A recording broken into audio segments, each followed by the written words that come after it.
Ladies and gentlemen, it's my pleasure to introduce today's podcast guest, Darcy, a true trailblazer in the future of work landscape.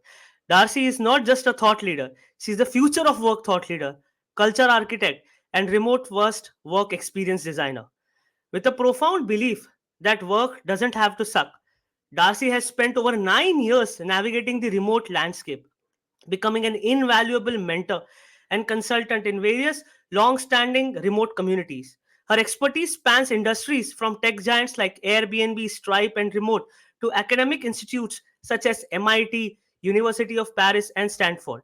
Darcy has also contributed her talents to non-profits, including domestic abuse shelters and sister city projects. Darcy's passion lies in Eudemonic well being and crafting robust company cultures rooted in shared values that not only make money but also make a positive impact. Recognized as a top 50 remote influencer from 2019 to 2023, Darcy wears multiple hats as a speaker, author, consultant, teacher at Remote's House certificate program in remote HR. Notably, she's also a Telly Award winner.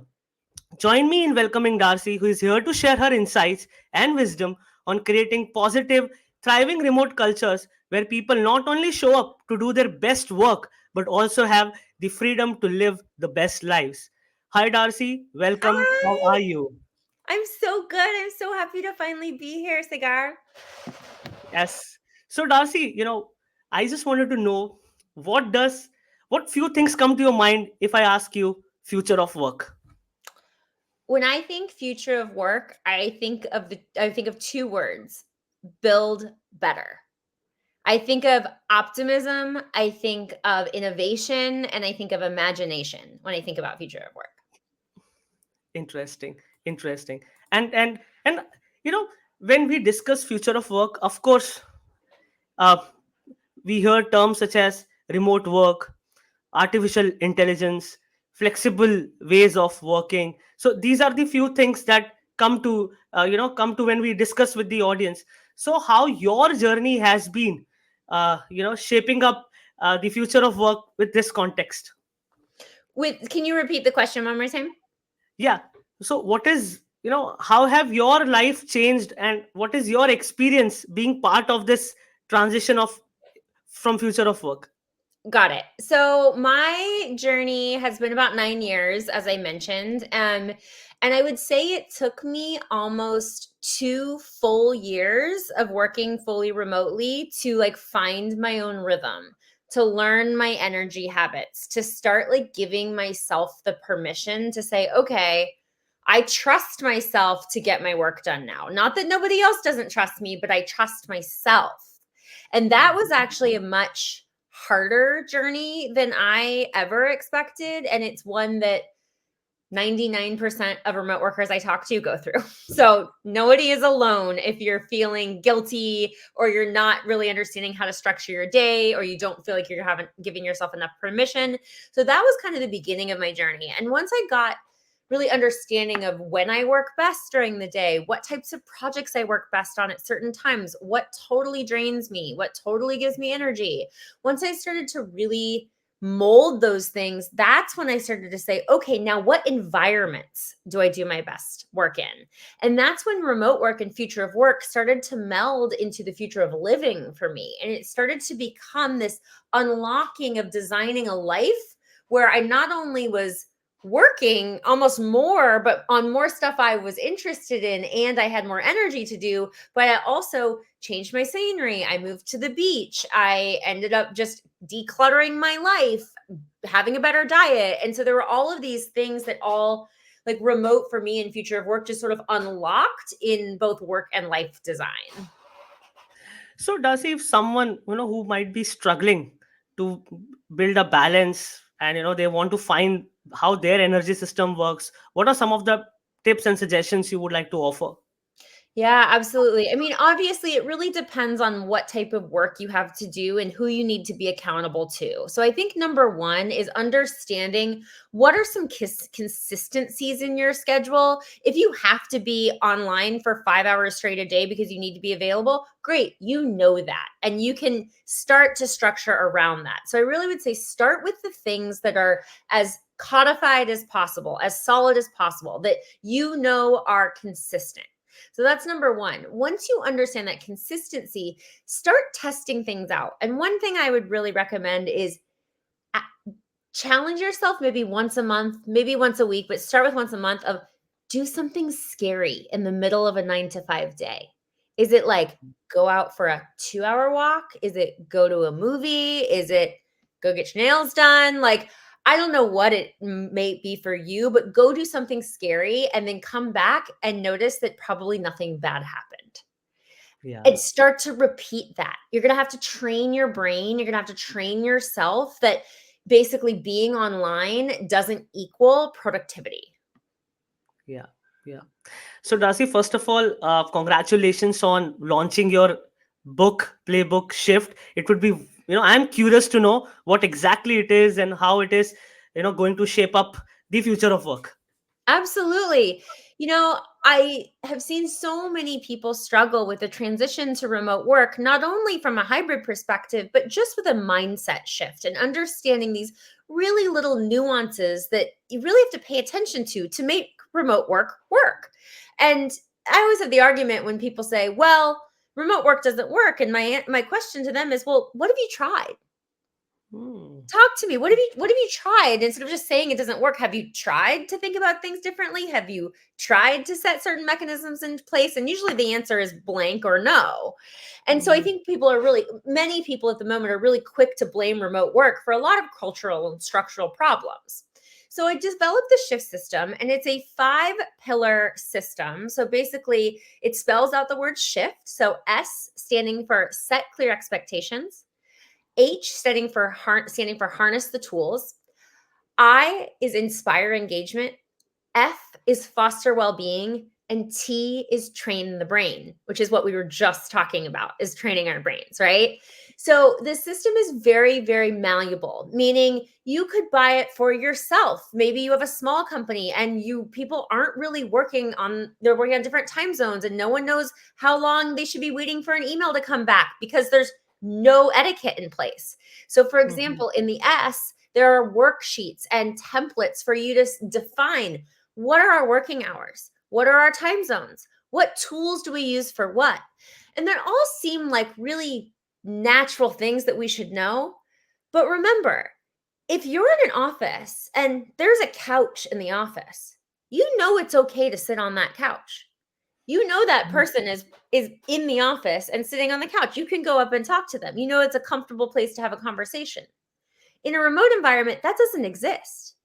You have Mhm. to build the couch with words. You have to build it with expectations and codifying the culture. So each section has multiple exercises in how to do those things. Wonderful, wonderful. And where can I find that book if I were to, get for myself? Like, what is the Yeah, best place to find that? absolutely. So it's at www.shiftwithdarcymarie.com, and it's just called the Shift System Playbook. And it's about 15 exercises and 9 years of knowledge and academic studies all packed into that one book. It's a DIY workbook. So basically, you could be maybe your team is completely set up on setting clear expectations. You've done all that work. That's amazing. But you're maybe struggling with engagement. And so you would then jump to inspire engagement or foster well being and deploy some of those exercises. And again, it's step by step and will teach you every step of the way how you'll need to take your culture that already exists and write it down. Thank you, Darcy, for sharing that. So, I have this question, and I would love your insights on both the fronts.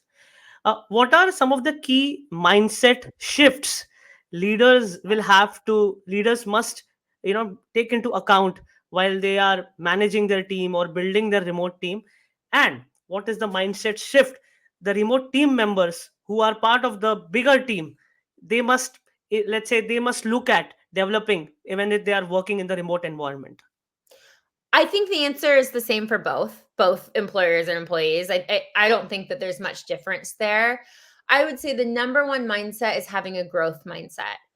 Really looking any fixed mindset won't work in the future of work. Trying to go back to the way things were. I think we can learn a lot and take a lot of amazing things of how previous structures have been built and then make them better. And so the number one mindset I would say is growth mindset. And the number one thing I think that people really need to focus on is learning how they personally operate, understanding their own operating model and system. And that takes a lot of self awareness and a lot of self actualization. And I think what's really happened in the last few years too is personal development is professional development. And I think that's a really important note that any leader and any individual working in a remote environment should really start to ask themselves, what are their values? How do they work best? I mean, if you could start experimenting with, maybe you're so on the first 4 hours of the morning and maybe the last 4 hours of the night, who knows? And if your team knew that and they had different ways of them working, man, think of if everybody is just on all cylinders all the time, but it takes thought and it takes intention and it takes taking the time to learn those things that we weren't taught in a traditional work environment. Yeah, yeah. So, what role? Just taking cue from this, what role does positive psychology play in creating that environment? Yeah. So positive psychology should be and is in many organizations, fortunately, a lot of people are working on this, the anchor of what a culture should be shaped around. And so there's a theory called self-determination theory, which was developed by two positive psychologists. And it's the theory that basically human beings, no matter where they're from, what culture they're from, how they've grown up, share three things they need to basically live a fulfilled and meaningful life.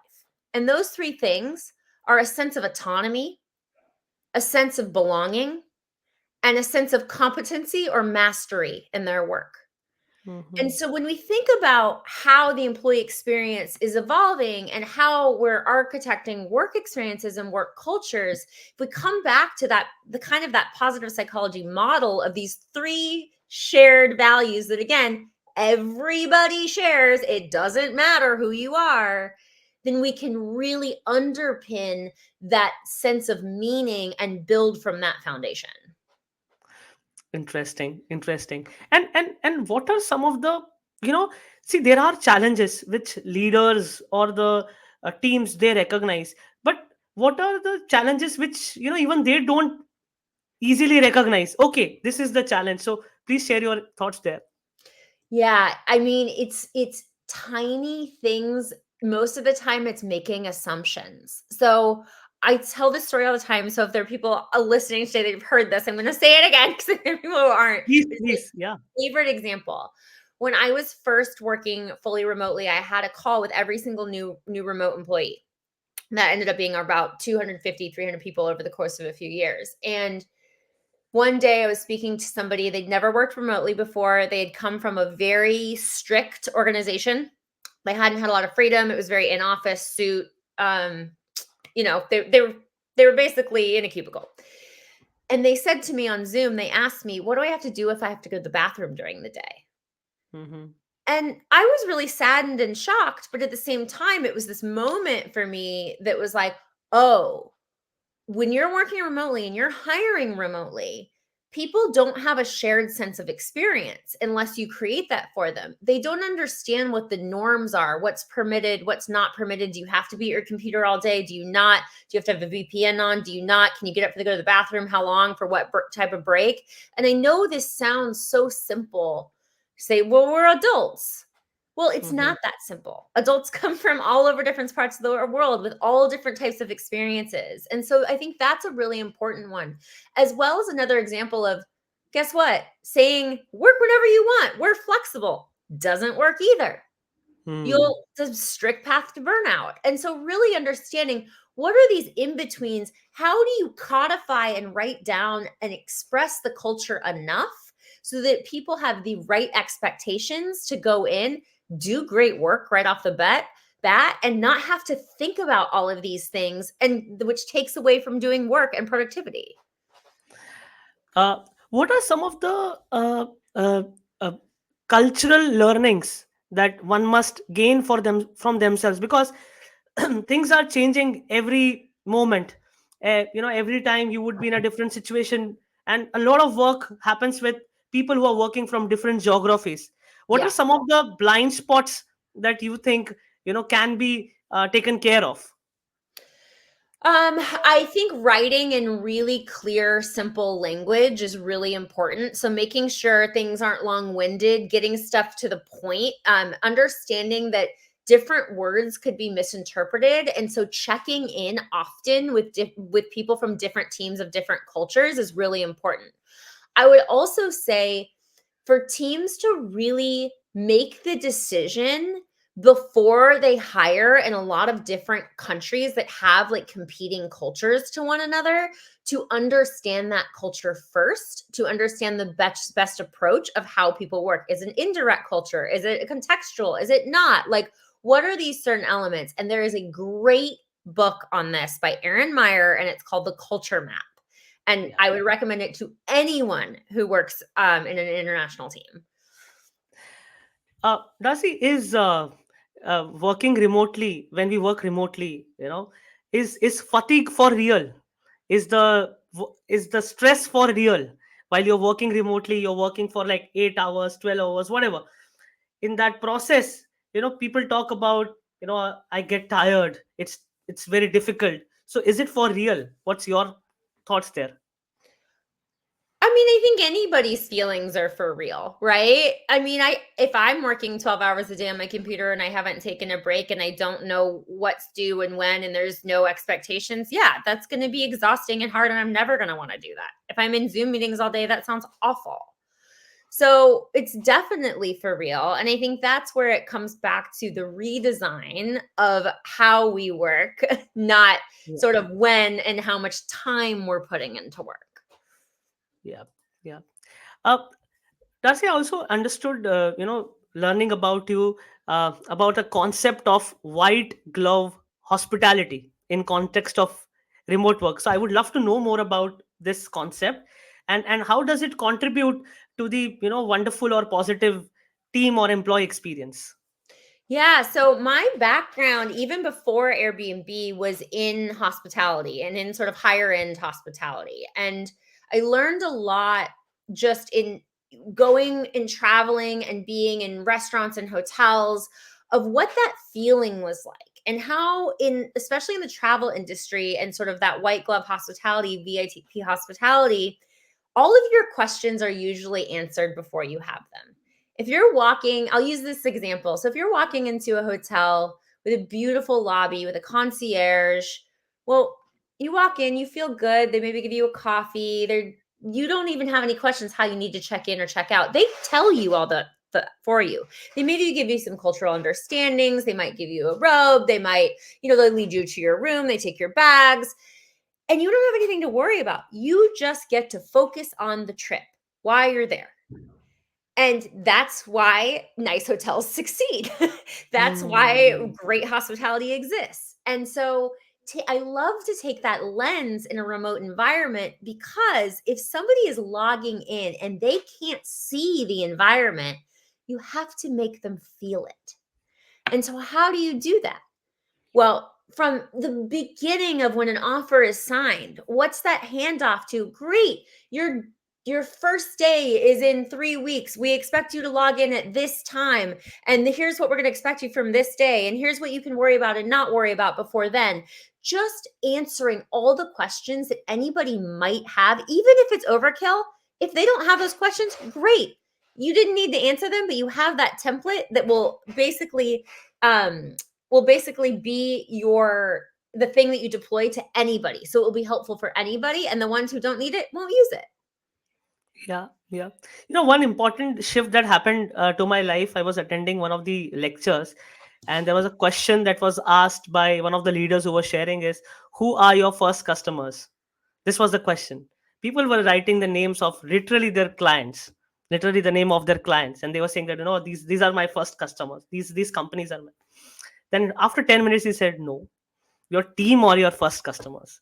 So this is, when you mentioned this, so this is something that came to my mind. And and can you also share more insights, because I know that you're yourself a culture architect. Then how to design a wonderful, or some of the, blind spots that can be that you would want to address with respect to employee experience or team experience?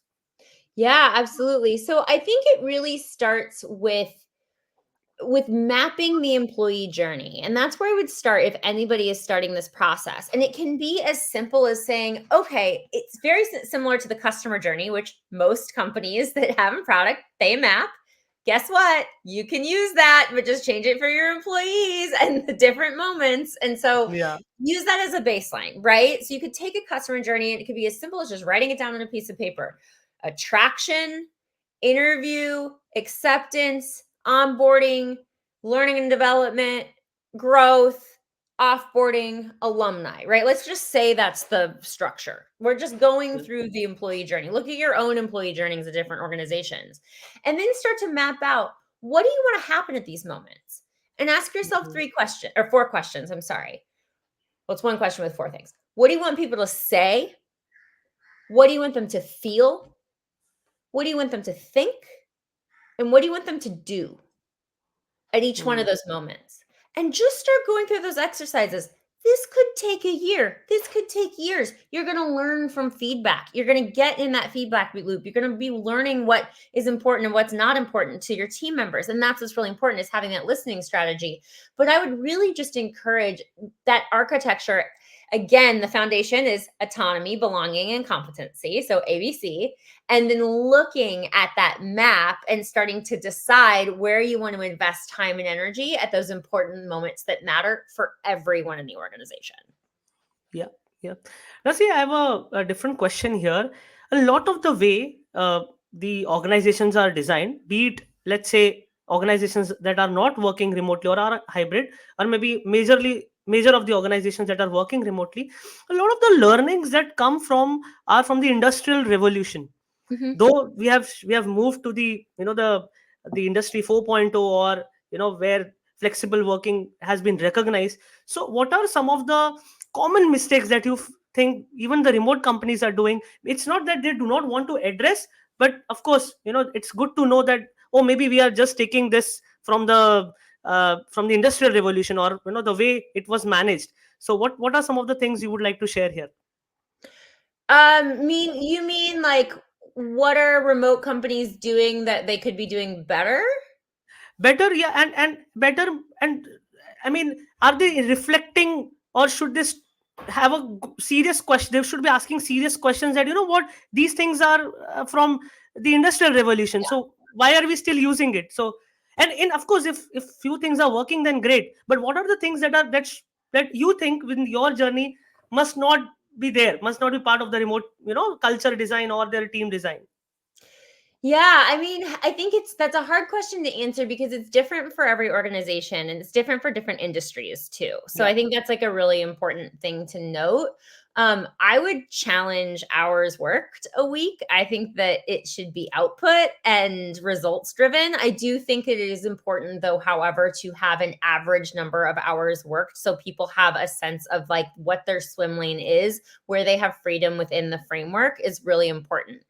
I think really getting rid of a lot of rigidity, and a lot of and I don't know think this necessarily comes from the industrial revolution. I think it's just been the way we've been socialized into work, but I think getting rid of so much formal language is also really important. Like Hmm. I see a lot of people, especially if you're only seeing like Slack names or Slack titles and you aren't having a lot of interaction with people, you might see CEO or VP of something, and immediately you might think, oh, I can't talk to that person, or Yeah. I have to be really formal because that's how I see this title. And it's been my experience with this title in the past, but you don't actually know anything about that person.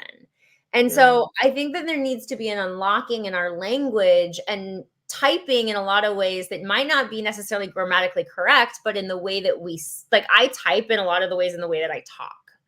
Yeah. Yeah. And I Yeah. think that's really important. And that's also a muscle that people are going to have to learn. Like that's not something everybody knows how to do, but I do think it's something that is an opportunity that we could shed from the past. Yeah. Darcy, what are some of the best practices or the insights that you gained working with organizations such as Airbnb, Stripe, or Remote? Uh wait, like just insights I've gained that you can do anything when you're intentional about building a remote first organization.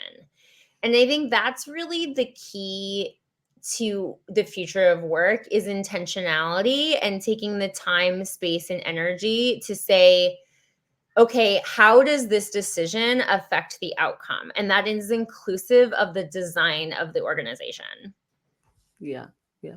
And Dasi, how you've been an entrepreneur for a while now. So how your learnings in this entrepreneurial stint? What are some of the learnings that you would like to share, or some of the common mistakes one must avoid if they are in their when they are building their own organizations?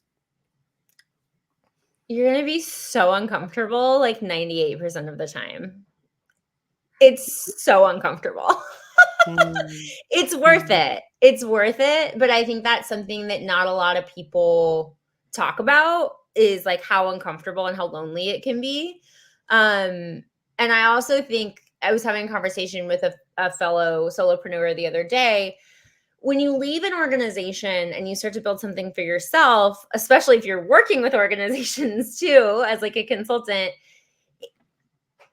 you kind of lose. I feel like I took for granted what an organization, remote or not, did for me in the sense of belonging and how much of Hmm. like that community it gave me. I'm now finding that in third space and in different mastermind groups. So I've been able to find that in different places, but it took me probably about like 9 to 12 months to start to be like, "Oh, wait, okay, these are the things I miss about being in a more corporate environment. And how can I find those things in this like new space that I'm working in?"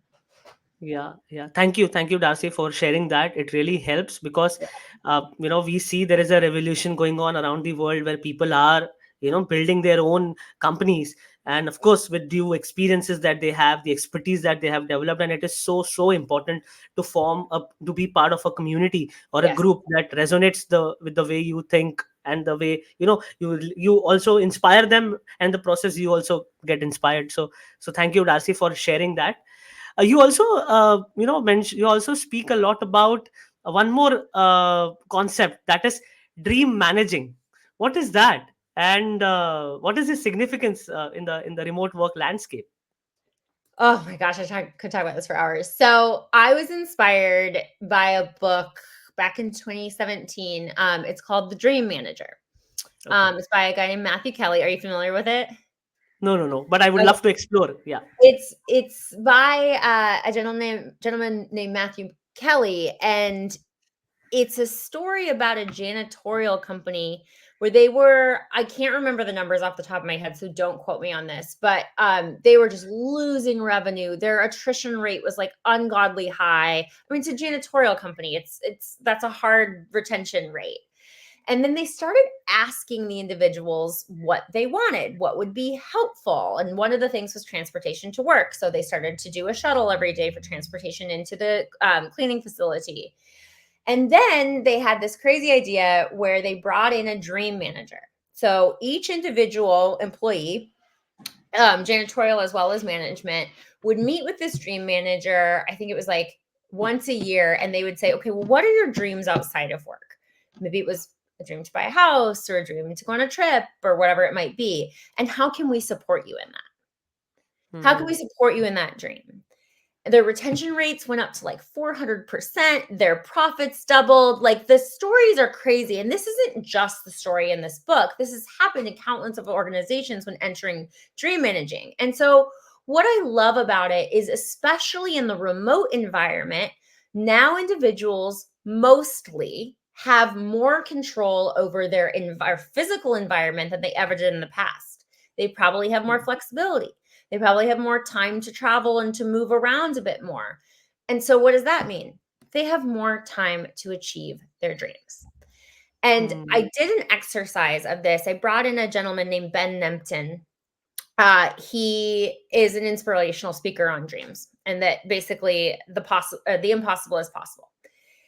And I had him come speak to, I think we had about 100 people at the time on Zoom for a holiday party. And people started to share their dreams in the chat.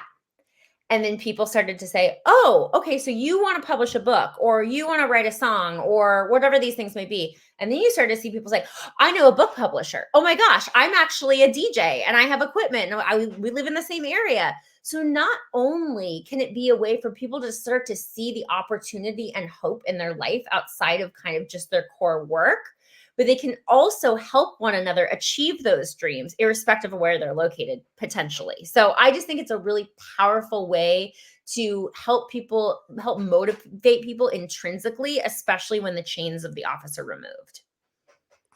Interesting, interesting. Thank you, Darcy, for sharing that. And what do you think?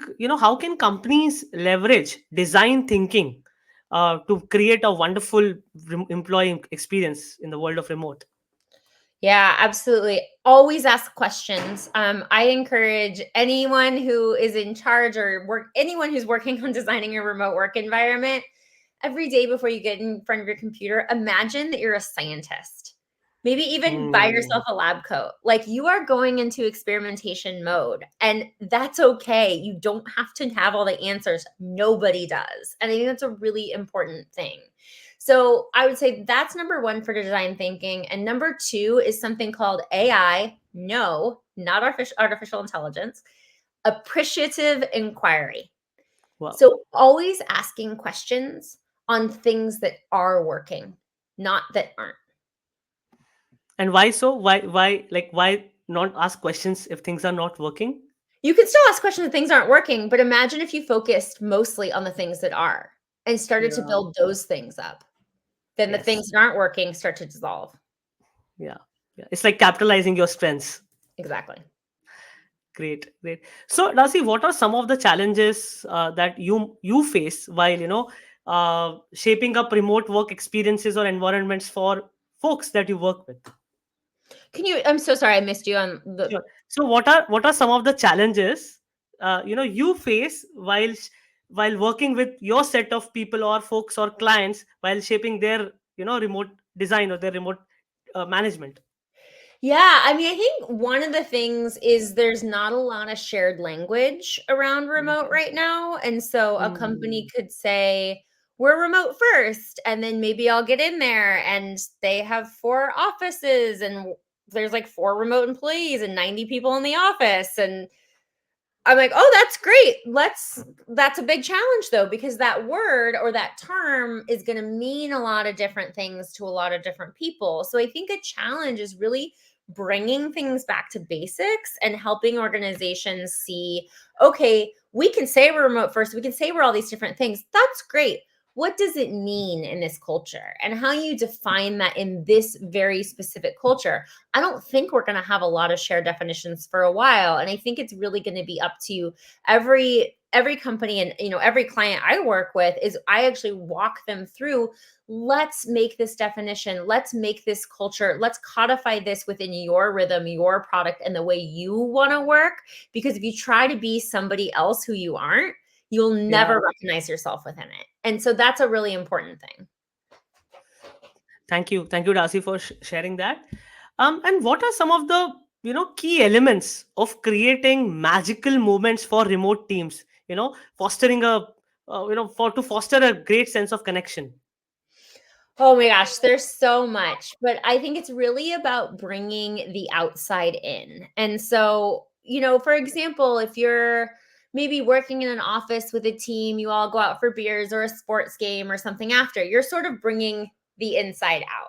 You're bringing Yeah. from the office, you've gone together, and then you're going outside. Well, in a remote environment, and I talk about this a lot in the Inspire Engagement section of the shift system, it's really about the outside in. You've got all of these individuals who potentially live all over the world, maybe all over a state, maybe all over a country.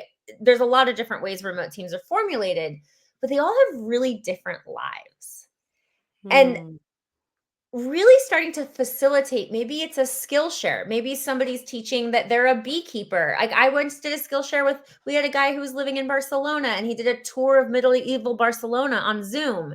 And so you're getting to see these aspects and this magic that's happening outside the screen, but with the person that you're connecting with. And so I think that's a really important note. It could be 100 different activities, but again, utilizing and bringing and being conscious of what exists outside the virtual ecosystem, but within the person in which you're working with. Wow, wow. And what is the importance of having having developed an emotional intelligence when you are part of a remote, let's say, leadership or teams? What significance it has? Everything. Yes.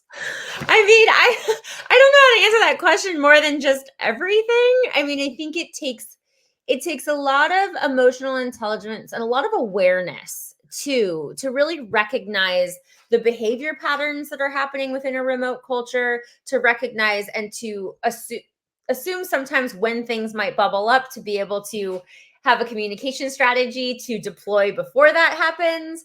And I think as well, it's also important for the landscape in which your employees may live in. Maybe there's a country where you have employees where there's a war going on, which is happening right now in many countries. And so I think it's really important to have that emotional intelligence, to be very, very aware of just individuals' different states of mind and be able to respond and care for that individual as a whole person, but also ensure that they have what they need to be successful in your organization. But then, since people are working differently in different time zones, and most of the interactions, I'm here assuming that most of the interactions are professional in nature, then how does the leadership keep a track whether my team member or employee is not struggling from an emotional standpoint?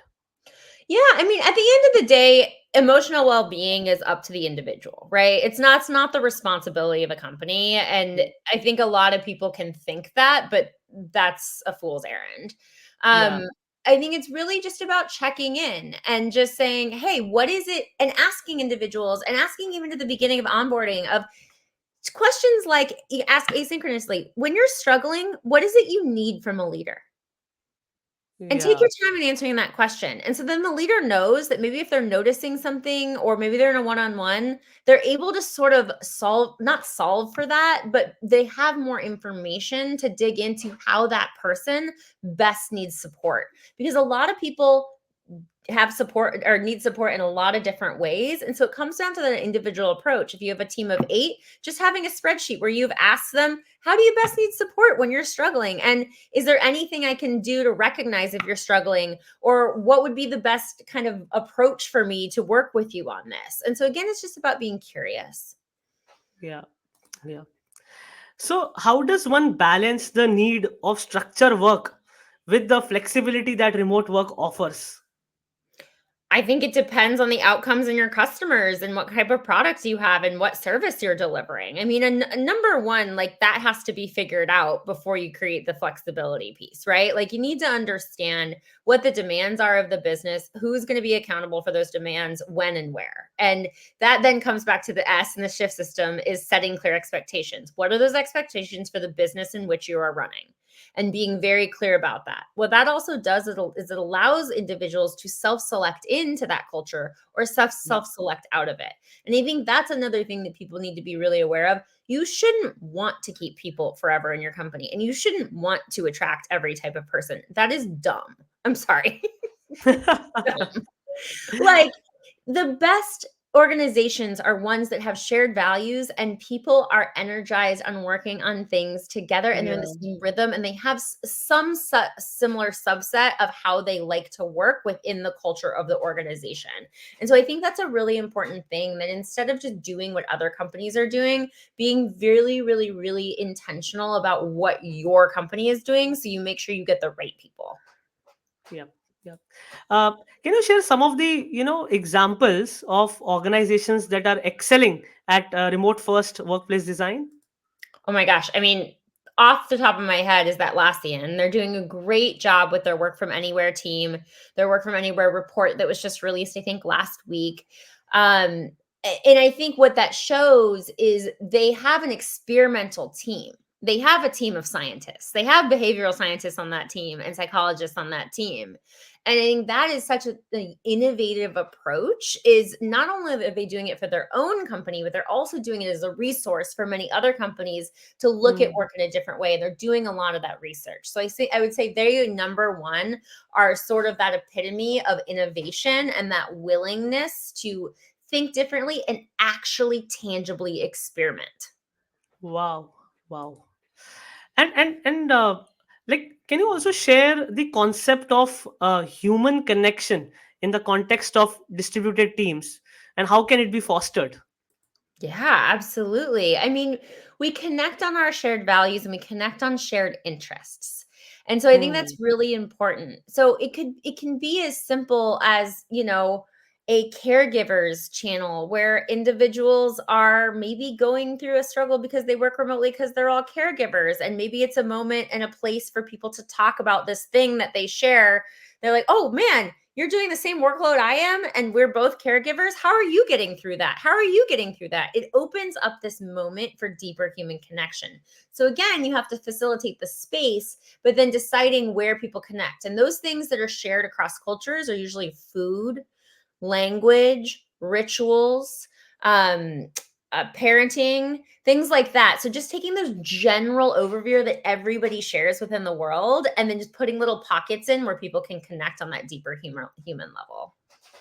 Yeah, yeah. Uh, Darcy, from a leadership standpoint, there are a set of leaders and and traditional organizations who might be exploring to move and go remote. Yeah. So, they might have their own insecurities. So, would you like to address some of the insecurities, and which just be here, but it has nothing to do when they practically move into the remote first setup? Well, first off, for anybody in that position, thank you for your braveness and your courageousness in trying this and having the willingness to think about it. Because in legacy organizations and companies that, especially that are larger, that have offices, were started in office, the culture is an office first culture. It is really, really hard to change that. That's like Hmm. looking at a house and saying and knocking down all the walls, completely redoing the furniture, doing a full remodel, and then putting a bunch of new people in there. So I think that's a Hmm. really important thing to note, and to have so much grace as you're building out and starting to innovate. I think that's a really important thing to have, and know that you don't need to be like every other big company that's like announcing that they're doing all these cool things. Like, who knows what's actually going on in those companies? You know what's going on in your company, and it's your culture to take charge of and shift in the way that your people tell you works for them and works for your business and business outcomes. Yeah, yeah. And what are some of the challenges that you have yourself encountered while advocating or promoting remote first mindset with these traditional organizations? I don't do it anymore. So Okay. I gave up. Uh my I think that because my belief system is just, I'm so viscerally attached to kind of a remote first ecosystem, and that doesn't mean people don't get together, and I think that's important to note. Like, I really Yeah. deeply believe in like purposeful get-togethers and in-person connection. So I think the biggest struggle is just it's fixed mindset. Um and it's also what I just mentioned to kind of these leaders of larger organizations. Sometimes it's not going to work. And so they don't Yeah. want to hear what I have to say because they know it's not going to work from their organization. And that's okay. It doesn't have to work for every organization. And I think that's really important. But that's definitely a challenge. And then I think another challenge is people just blaming remote work for a lot of their problems without actually looking into the why or what experiments they've tried, instead of just defaulting to blame. Yeah. So, Darcy, I mean, I would love to know what was that moment in time in your life where you realized that this is the path. You know, this is the journey that I want to take. Because you mentioned about you being into the hospitality industry, and then you moved, and then you of course got into the experience. But what was it that made you decide, no, this is what I would like to continue for eons? It was when, well, it started when I first started. I was living in rural America after I left Airbnb, and I realized that I could solve hard problems with smart people, and I could do it from wherever worked for me. And that was kind of the moment of like, okay, there's something here, and there's a bunch of smart people building a really smart product who all share this, and we're all very, very, very different people and live very different lives. But we have this Yeah. like magic sauce. And so that to me was the first like, hold on, cool, this could work. Like, and this can work for more organizations. It's not just unique to this one. And then the like, I want to do this forever was when I had the opportunity at Taxstar, which was the company I went to after Stripe that was fully remote. I had the opportunity to lead an academic research project on cultural codification. And that's when I worked a little bit with MIT and with Michigan Ross and the Center for Meaning and Wellbeing at Colorado State University, and started to understand how is culture codified when an office doesn't exist. How do values and behaviors and words basically shape this system, this like self-regulating ecosystem? And that's when I started to like really learn about behavioral psychology and positive psychology. And my father's a behavioral psychologist. And so that's when I just sort of hung on to this, and I was like, oh my gosh, like I want to do this forever. Like this is so cool. You can better so many people's lives by this, change cities, change organizations for purpose. And I just felt like the world opened up to me, and it's something that I'd like to study in different capacity for the rest of my life. Yeah. Okay. Darcy, what the leaderships or companies can do uh, to make sure in reality that employees feel valued and are included in the decision making process? Ask your people, they have all the answers. Because after a point in time, I like in my whenever I have these discussions with some of the leadership teams here, they said yes, this sounds good, but you know what, we are operationally logged. It's not always, we do not find, let's say, time or priority to have a kind of a collaborative decision making process. So what suggestion or advice you want to offer to them? I think it's really important to note that collaborations is not consensus. And so it's Yeah. really important to, if you're going to do a survey, that you have the time and operational capacity to deliver on those results. So that's Yeah. really what I would say is I think a lot of the times people are just surveying to find out, or we listened, or we read this, and like that's cute and great, but people don't get survey fatigue. They get a lack of action fatigue. And so I would just say be very intentional about what you are asking your people and making sure you can deliver on that. And maybe it's a small operational thing that needs to get fixed. And you can say, hey, we took X amount of voices into consideration. Here's why we made this decision. Here's why we didn't, but you had the opportunity to play. Yeah. Yeah.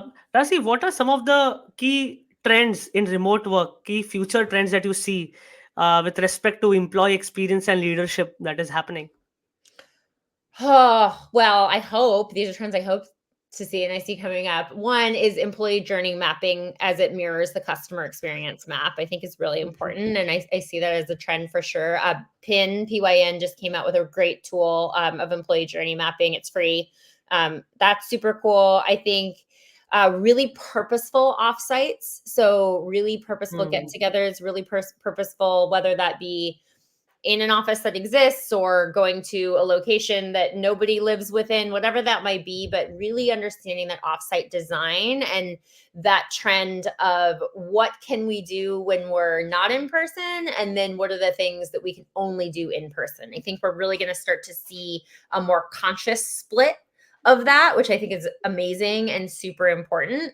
And then, I mean, trends that have been developing over the past years, just more employer of record companies popping up. I think another trend will be cross-cultural education, like we were talking about earlier, helping people Yeah. understand how to work better with different cultures. Yeah. Those are a few, to name a few. Yeah. So, Darcy, one of the themes of the podcast is also facing failures. And I would love to know more about, I'm sure it's been a good journey. So, what is your process of managing, facing slash dealing with let's say failures or uncertainties? Oh man. I mean, I hope I'm always working with people where it's safe to fail, which I think is really important. So I have to give myself a lot of grace. When I deal with failures, I feel them a lot in my body. It's very somatic, and so I do a lot of meditation work and a lot of working through them and saying, "Okay, why did this fail? What went wrong? What can I learn from it? And what am I going to do to move forward?" And just talking to friends who have been through the same things, talking to colleagues who have been through the same things, reaching out to mentors, really just arming sort of my energy system with a lot of support, a lot of bubble wrap, and being okay with just messing up. Like, I'm going to mess up. We're all going to mess up. We're going to figure it out. It's not the end of the world. Like, and just accepting Yeah, that. yeah, yeah. Now, see, I have a follow up question here. How to ask for help? A lot of people I see, Mm. are not comfortable asking for help. How to ask for help? Whew, this is a good question. How to ask for help? Because I you mentioned, you're building, you are, I mean, one of the things that I observed since the beginning of this conversation, and bought this couple of times, that you always make sure that you're putting yourself to the right communities, right networks, mentors. So that is what led me to ask you this question: how to ask for help. I think the first question before asking for help is look before you ask for help or before even going down that path of saying what has been the most helpful thing for me in the past when I've had a problem and who has been the most helpful person. And I think once you recognize that, or you can recognize a moment that you've asked for help in the past, or somebody has extended help to you, what type of person was that? What type of relationship do you have? How did they help you? Can then start to familiarize yourself with ways to ask for help. Because I think a lot of people don't ask for help because they don't know what they need. Hmm. Yeah. And Yeah. I think learning what you need and what problem you're trying to solve is the first step in seeking what type of help might actually be helpful. Yeah. Yeah. Just a quick question: what is the secret to your energy system or your energy? Because I've been observing this before the podcast. Oh gosh, a lot of meditation, a lot, Yeah. like every Yeah. day for the last 4 years. A lot of meditation, a lot of yoga, a lot of mindfulness, really simplifying my life on what matters. I'm reading a book right now that I'm loving, which I feel like you would love. It's called The Power of Less. It's by Mhm. Leo Babatua. Don't quote me on his name. But Yeah. it's fantastic. I don't have internet. I don't have Safari on my phone. I don't have Instagram on my phone. I just am trying to be really focused on the things that matter to me and the things that give me energy and lift me up. And obviously, I'm going to run into things that don't. I'm going to have to do things I don't like to do. It's part of life. But if I can design my life in a way that's more in alignment with the things that bring me energy, then I'm doing a good job. Yes. Yes. See, one of the benefits that flexible way of working has to offer is helping people design work-life balance. So, how do you ensure that you design your work-life balance, or how have you designed it? For me, it's always consistently like it's always an experiment. Every month I sort of try something new, and I think it's really important. So things like for about 6 months, I bucketed each day. So Mondays were me Mondays, and I got ready for the week. And Tuesdays and Thursdays were like execution days. And Wednesdays were the day that I connect with people. And Fridays were the day that I did a bunch of studying and a bunch of learning and research papers. So I sort of had like groups for the day. But I think for me, it's not really about work life balance. It's something a mentor taught me a long time ago, really thinking about what is work life harmony, because there are Yeah. going to be days and weeks and months where I am slammed with projects. And Hmm. so for me, I found the consistencies in the design for me that irrespective of how much work I have or how little work I have are really important. And those are those rituals. Those are those morning rituals, making sure that I check in with myself before I check in with anybody else for the day. Nobody else gets my time before a certain time in the morning. And I think that's really important. I also have to acknowledge, like, I don't have children, so it's a little different. I don't have the demands of, Yeah. taking care of a child, which many people do. And so there's going to be different systems and levels of at different parts in life for people. So that's one, is just codifying that ritual, and two, surrounding myself with people who I get energy from. Yeah. And three, just knowing what's on my plate for the month. And I really try to schedule month by month, not week by week or year by year. Things flex too much. And so if I know what's on my plate for the month, I can break things out, and then I can make sure to weave my energy through what I know I have to get done. Yeah. Yeah. And how do you stay updated on industry trends, and continue to like how do you continue to improve your practices? Yeah, for me, I mean, I read a lot of articles, I read a lot of research papers. LinkedIn is obviously an amazing source. It can also be an echo chamber, but I think it's an amazing source of information. I subscribe to probably my favorite magazine, Fast Company. So I read a lot in Fast Company, um, and go to conferences. And I'm part of a lot of just groups where I pop in and out of and develop relationships in. And Yeah. today, I actually went on a walk with a woman in the economic impact space who I met on LinkedIn, and we went on a hike today. And I Wow. learned so much from her. It was great. I'd never met her before, but she lives in San Diego. Interesting, interesting. Thank you, Darcy, for giving your valuable time and being part of this podcast. I think we covered a wide range of topics, and the way you answered to the point, to the exactly the you also gave us actionable steps in almost all your answers. So thank you for doing that. Before we end this conversation, if there is anything that you feel we might have missed on, or if you want to share something, please feel free to go ahead. And after that, please also share if anyone would like to connect with you, how do they reach out to you? Yeah, absolutely. Nothing else to say. Just thank you so much. I feel like we've been friends since like 2018, 2019, maybe. Yeah, yeah, Yeah. yeah, yeah, yeah. Yeah, and I'm just so excited to finally be on your podcast, and I'm just excited to be here. Thank you. Best way to connect with me is on LinkedIn. I think it's still /Darcy Bowles, which is my maiden name, but if you look up Darcy Marie Mayfield, it'll show up too. I'm sure you could put this in the show notes. Of Yeah. course, I will. Yeah. Awesome. So connect with me there, and then the shift system is available on my website, shiftwithdarcymarie.com.